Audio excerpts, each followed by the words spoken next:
Ayun guys, no? Syempre, ito yung ating attire, no? So, yan. Ah, tayo, straight ka dyan. Yan. Parang ano siya, flat top siya dito sa... Flat top siya dito. Tapos, pakita mo yan.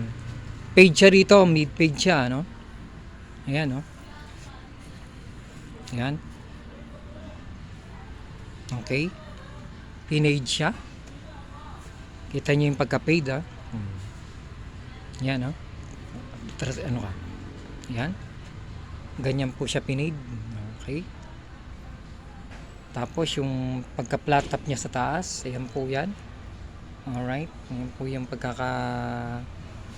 parang pinalatap natin sa taas niya ng konti. Para pagka-flat top ang ano niya. Okay, dito. Ikot. Yan. Yan. Tapos sa harap, of course, yan. Yan ang ginawa natin. No? May bangs pa rin.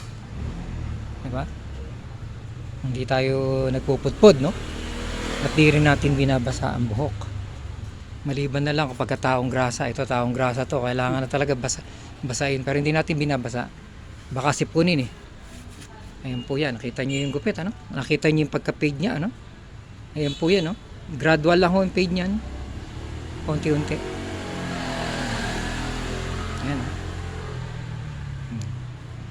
Okay. Ayan, sana may natutunan kayo rito, no? Ngayon, ito yung tools na ginamit natin. So, gumamit tayo ng syempre yung pansudsud natin. Syempre, nag-ahit din tayo. Of course, gumamit din tayo ng shaver. Gumamit din tayo ng liner. At gumamit din tayo syempre ng trimmer. Okay.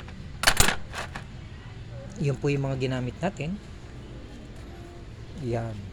Siyempre, hindi may iwasan din mag-ahit. So, nag-ahit tayo ng konti rito. Nahitan dito. Para talagang swabing-swabe yung ano niya.